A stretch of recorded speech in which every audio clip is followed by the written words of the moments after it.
Assalamualaikum warahmatullahi wabarakatuh. Teman-teman, kembali lagi di channel YouTube saya, Khairun Imam.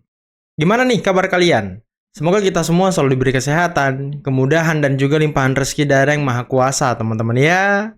Nah, di video kali ini kita akan melihat bagaimana warga Solo atau masyarakat Solo sepertinya tidak sudi, tidak ingin jika daerahnya itu dijadikan sebagai tempat untuk menyebarkan omon-omon, menyebarkan narasi provokatif, menyebarkan narasi propaganda dari gerombolan pembenci Pak Jokowi. Dan ini terbukti ketika kemarin mereka melaksanakan kegiatan mimbar rakyat. Itu pesertanya kebanyakan dari luar daerah. Dan warga Solo sendiri itu hampir mungkin tidak ada gitu yang hadir. Ini kan bukti kalau mereka hanya mau merusak kampung orang, teman-teman. Ini kan konyol. Nah, selain itu, saya kaget melihat video dari anak Pak Purbaya, Menteri Keuangan Republik Indonesia, yang menghajar habis-habisan serta menguliti film provokatif yang bernama Dirty Vote 2 yang dibuat oleh gerombolan pembenci juga nih. Waduh. Ingat kan kalian Dirty Vote, Dirty Omon-Omon yang pernah juga muncul ketika menjelang pencoblosan Pilpres 2024? Waduh. Ini anak Pak Purbaya merosting film ini, teman-teman.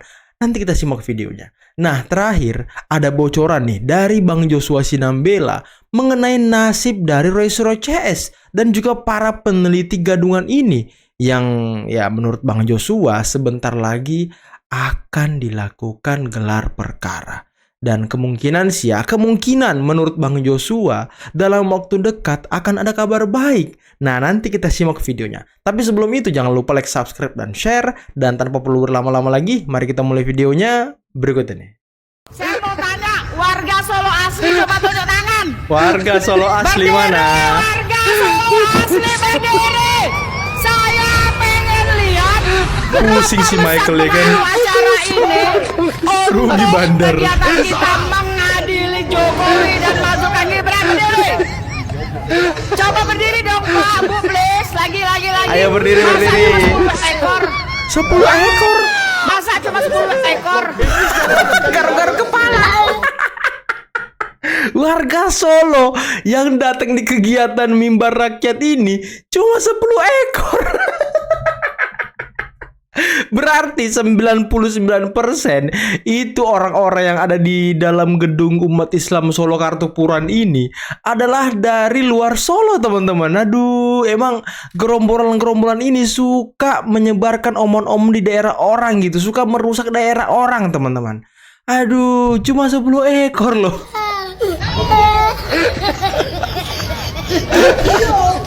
Rugi si Michael ya kan. Nolak keras. Ya kan, apa sih hebatnya si Soeharto itu sebagai pahlawan hanya bisa memancing membunuh jutaan rakyat Indonesia. Udahlah.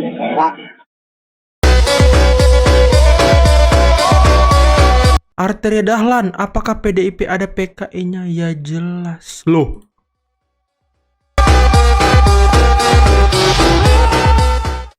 Yo guys, assalamualaikum warahmatullahi wabarakatuh. Waalaikumsalam. Baru aja nonton Dirty Vote 2 dan kayaknya isinya propaganda semua deh. Yang pertama nih, kita dirugikan dengan tarif Trump. Padahal yang kita tahu, negara-negara tetangga Indonesia termasuk Thailand, Vietnam, Kamboja, Laos itu kan tarifnya lebih tinggi. Bahkan Cina sama India aja jauh lebih tinggi gitu. Indonesia hanya 19% guys. Itu yang pertama. Nah, jadi pabrik-pabrik dari negara-negara di situ akan pindah ke Indonesia buat ngincer tarif 19%-nya. Nah, yang kedua, kita seolah-olah dirampas sama Cina. Padahal lu mau Cina kayak mau orang Amerika, lu boleh ambil sumber daya Indonesia. Jadi ibarat kayak jual beli. Indonesia jual sumber dayanya ke negara-negara ini, tapi negara-negara ini harus investasi di Indonesia. Kayak misalnya bangun smelter dan lain-lain. IKN termasuk kita bahas ya, menurut saya ya nggak boleh lari dari situ. Itu juga demikian. Apa sih salahnya membangun kota ya? Orang konglomerat kayak bikin kota, masa negara nggak boleh bangun kota? Letakkanlah IKN itu dalam tangga kita dalam 100 tahun 2045 nanti. Kita perlu wajah baru, kita perlu perspektif baru. Indonesia ini belum punya kota yang melambangkan dan meringkas negara yang rumit ini gitu. Orang kalau pergi ke Australia, pergi ke Canberra, seluruh cerita tentang Australia ada di sana. Orang pergi ke Washington DC, seluruh cerita tentang Indonesia ada di sana. Tentang Amerika. Nah, kita itu mau kemana? Untuk menjelaskan Indonesia. Jadi menurut saya paling tidak tugas IKN itu sebagai diorama bagi Indonesia untuk mengembalikan memori kolektif kita sebagai bangsa, ada fungsinya. Nggak usah kita ini udah selesai investasinya udah ratusan triliun, masa disesali terus-menerus. Ya, kita mesti melihat ke depan dan saya percaya apa yang ada ini kita sebagai partai yang berideologi rekonsiliasi, saya kira harus bisa melihat kebaikan dari semua pemimpin. Kita nggak mau terjebak kepada memaki-maki masa lalu sehingga kita gelap masa depannya. Sejarah Aiman itu kan karena intervensi. Iya, tapi kalau menurut saya sih dari sisi politik kan mereka tidak punya pegangan sebenarnya ya. Jadi mungkin ada orang-orang di belakang itu yang ikut bercampur ya. Kepentingannya nggak mungkin seketara itu siapa kira-kira gitu.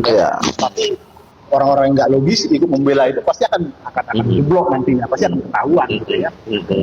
Kalau itu tersangka, Bang Joshua dijadikan sebagai saksi ahli untuk jadi saksi persidangan atau cuma sampai di penyidikan? Kalau kemudian tersangka dan akhirnya di persidangan sampai persidangan ya? Iya pasti. Jadi ketika misalnya mereka sudah tersangka, otomatis kan ada waktu 20 hari. Ya.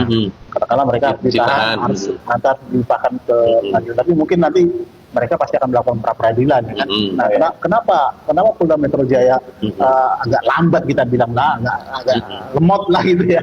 Ya karena mereka memprediksi pasti akan dilakukan pra-peradilan dan kalau ini nggak lengkap itu akan jadi bumerang bagi mereka. Repot nanti ya. Sehingga memang dilengkapi dengan sebanyak mungkin bukti-bukti dan keterangan ahli. Ahlinya juga berlapis-lapis segala macam. Ada 100 ahli yang di BAP? Nggak sampai sih kalau tapi ada belasan lah gitu ya. Belasan ahli ya. Tapi bukti-bukti itu sangat banyak sekali, saksi-saksi sangat banyak sekali. Itu by the way mereka katanya benar ke Jepang penyidik. Polda Metro udah ke Jepang untuk melengkapi bukti ini yang berkaitan dengan informasinya sih sudah ya. Jadi pasti nanti di persidangan akan terungkap kalau terkait dengan salah satu teroris itu ya. Jadi akan ketahuan nanti di sana bahwa dia bukan peneliti. Penyidik ke Jepang. Karena dia nggak punya base dasar gitu ya untuk meneliti bidang-bidang tertentu dan dia tidak terikat pada lembaga tertentu dan dia tidak punya kompetensi di bidang itu juga gitu ya. Nah itu yang sudah kita bantah sejak jauh hari, dan secara metodologi, secara ilmiah, secara teknikal, secara prosedur dia sudah melanggar aturan itu semua dan memang tidak layak dianggap sebagai ahli. Ya. Kalau abang sendiri untuk melengkapi dokumen abang, rencana ke Yamaguchi Jepang, abang sendiri? Kalau kita sih sebenarnya sudah firm ya, karena memang kita sudah mendapatkan konfirmasi langsung dari Yamaguchi ya sejak lama itu ya. Kita nggak mungkin berani menyampaikan itu ketika tidak ada konfirmasi dari Yamaguchi. Dan itu bisa kita verifikasi melalui email memang. Dan itu resmi. Ya. Artinya walaupun abang nggak bilang seperti mereka 99,99999 ijazah Pak Jokowi palsu atau abang 99,999 ijazah Rizwan palsu, mungkin malah 100% palsu. Kalau saya sudah 100% palsu. 100%. Teman-teman harus mengerti ya, framingnya mereka masih pakai 99,99. Bang Joshua 100% ijazah Rismon S2 dan S3 palsu, betul? Betul. Wow. Bang Rismon, siapa ini nih Bang? Kalau benar ijazah lu palsu, saya yang pimpin pasukan cari kau Rismon. Gantian kita. Waduh. Gantian kita. Ada satu statement Nanti lihat Rismon cara kita. Satu statementnya Rismon tadi dalam orasinya, dia bilang, hey termul yang kalian nggak sekolah-sekolah, dan bahkan ada bahasanya yang sangat merendahkan Pak Jokowi kan. Nah, tapi dia meninggikan dia bahwa nenek moyangnya dan istrinya itu adalah pahlawan. Iya. Gitu. Pahlawan bertopeng lah ya. Pahlawan bertopeng. Dia juga meminta perlindungan kepada Pak Prabowo. Tolong lihat ini situasi begini Pak Prabowo. Nah, sebagai relawannya Prabowo gimana lo membaca? Pak Prabowo, jangan lindungi mereka Pak. Bapak melindungi iblis Pak. Jangan melindungi alien-alien ini Pak, jangan. Ya, mereka telah membuat kegaduhan di masa kepemimpinan Bapak sebagai presiden. Gejala sosial ini tumbuh subur akibat ulah dari teroris. Mereka bertiga ini harus bertanggung jawab atas rusaknya moral bangsa ini hari Betul. Akibat ulah mereka terjadi debat pendapat di warung-warung kopi di pinggir-pinggir jalan, kehangatan bernegara kita hilang. Akibat munculnya 3 setan darah ini, Pak. Musuh rasa bunga 3 setan darah. Saya anggap ya, dan saya meminta kepada Pak Prabowo dengan atas nama kewarasan, ya, kami masih waras, Pak. Ya, orang-orang waras berharap orang-orang yang gila ini jangan pernah Bapak bela, jangan pernah Bapak bantu, dan biarkan mereka menjadi pesakitan atas ulah yang mereka buat sendiri. Maka Bapak akan kami sebut sebagai negarawan sejati. Jadi ini kan sejak awal saya tidak akan pernah merubah pernyataan saya. Di seluruh podcast saya sampaikan ini operasi politik jangka panjang. Yang memang skenarionya udah dibuat jauh, jauh ya. Suka atau tidak, hanya memang saat ini pendomplengnya sedikit bertambah. Ya, gampang lah kita menyebutnya sedikit bertambah. Itu bisa kita ukur dari hasil pilpres saja. Siapa penumpang di sebelah ini kan bagian dari mereka yang sesungguhnya gagal move on ya setelah pilpres. Mereka numpang atau memang clear by design? Ini by design. Memang pelaku-pelaku ini yang dipakai untuk alat. Ya memang ini by design. Saya harus menunduk ini by design, dan mereka sepertinya memang mencicil ya. Dicicil-cicil, nanti penumpang baru datang lagi namanya Victor. Nanti siapa lagi, dicicil-cicil barang ini. Sampai kepada ujung dari harapan mereka itu adalah menciptakan satu distrust ya, ketidakpercayaan publik terhadap Pak Jokowi dan keluarganya. Sebenarnya itu target utamanya. Ya, sembari kemudian harapan terbesar saat ini adalah semoga terjadi disharmonisasi antara kedua klan ini, antara Pak Prabowo dengan Pak Jokowi, yang kemudian itu tujuannya. Harapan terakhirnya malah memisahkan Pak Prabowo dari Mas Gibran. Itu tujuan terakhirnya. Walaupun Mas, saya ingin katakan bahwa operasi yang mereka lakukan ini, kalaupun bertahan, itu paling hanya 2 tahun. Kenapa? Karena memasuki tahun ketiga, kita sudah akan mulai dekat dengan tahun-tahun politik. Atau mungkin kebalikannya, malah lebih intensif. Karena untuk memukul lawan. Enggak dong, karena begini, ada penumpang yang berharap segera terpisah Pak Prabowo dengan Mas Gibran, karena mereka pengen masuk kepada sistem. Mereka ingin mencuci gudang. Peninggalan Pak Jokowi harus digantikan dengan kelompok mereka. Sementara kalau waktu makin mepet, makin sedikit, girah mereka, syahwat mereka untuk ngambil itu pun jadi malas-malesan. Saya ingin lagi-lagi menyampaikan ke Pak Prabowo, yang namanya anak abah Pak Prabowo, selama Anies Baswedan masih punya niat jadi presiden, selama itu mereka tidak akan pernah memilih Bapak sebagai presiden. Sehingga jangan percaya dengan godaan setan yang terkutuk ini, Bapak Prabowo. Saya harus ingatkan itu.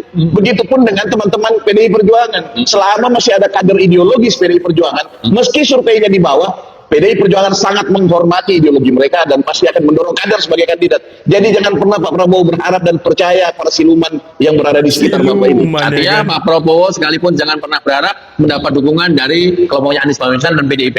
Iya, artinya itu ya. Saat ini terbukti yang benar-benar tulus memperjuangkan Bapak sejak awal pada momentum 2024 adalah Pak Jokowi dan seluruh gerbongnya. Itu terbukti. Ya, bahkan Pak Jokowi menyerahkan anaknya untuk mendampingi Bapak. Ini cara Pak Jokowi menjaga klan politiknya untuk tetap dalam terusan perjuangan yang walaupun akhirnya bergandengan dengan Pak Prabowo.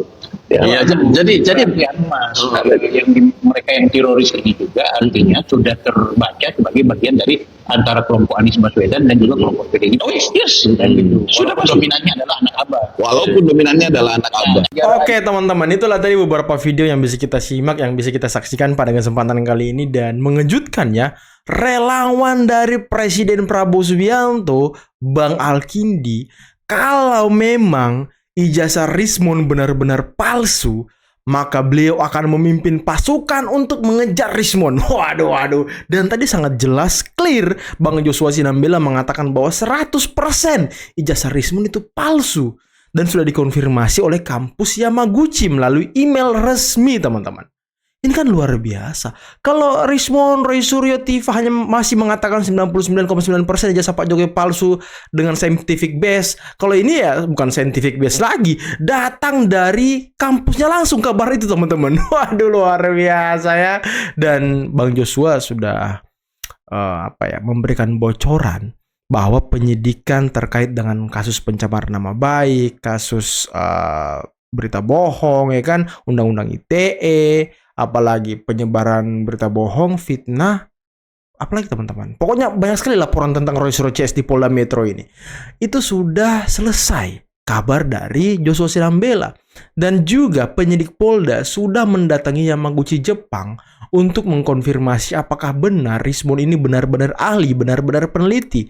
Ya kalau dia mengaku ahli peneliti, minimal dia benar-benar lulus S2 S3 Jepang lah, biar kita bisa mengatakan oh ya memang dia expert gitu. Nah ini saking Polda tidak mau kalah dalam pengadilan dan juga pra-peradilan, wah Polda sangat hati-hati teman-teman. Ini mungkin sesuai dengan instruksi juga dari Pak Jokowi yang mengatakan bahwa Pak Jokowi tidak ingin terburu-buru. Beliau ingin Polda bekerja dengan objektif, dengan hati-hati. Pak Jokowi tidak ingin ada orang yang tidak bersalah di penjara. Itu luar biasanya Pak Jokowi teman-teman. Makanya Polda ini kita bisa lihat ya terbilang lambat, terbilang lemot, tapi ya sebenarnya Polda ini sedang hati-hati teman-teman. Sedang hati-hati dengan kasus ini. Karena kan kasus ini menyangkut nama besar. Roy Suryo kan walaupun tingkah lakunya seperti itu ya, dia mantan Menpora ya kan, ada Abraham Samad mantan ketua KPK dan beberapa aktivis-aktivis lainnya yang memang punya loyalis gitu. Nah ini makanya Polda sangat hati-hati. Dan tadi wah Bang Alki ini sangat keren ya, anak abah katanya tidak mungkin mau memilih Pak Prabowo lagi ya karena ada Gibran di sana teman-teman. Dan mungkin mereka juga sakit hati kali ya karena Pak Prabowo waktu tahun 2019 gabung dan menjadi menterinya Pak Jokowi. Mungkin masih menyimpan sakit hati. Tapi kok sekarang mereka ngemis-ngemis ya mau balik ke lingkaran Pak Prabowo. Waduh. Tapi nggak bisa karena ada Mas Wapres Gibran teman-teman. Dan tadi mengenai PKI, mengenai Soeharto. Waduh ini sangat apa ya. Sangat keras juga sih pernyataan Ripka Ciptaning kalau nggak salah namanya ya dari PDIP. Wow, ini apakah ada tindak lanjut dari keluarga Pak Soeharto atau seperti apa? Karena omongannya sudah sangat menghina, merendahkan ya kan. Katanya hanya bisa membunuh rakyat Indonesia dan segala macam. Ini luar biasa teman-teman. Ya saya pikir ini sebuah penghinaan kali ya.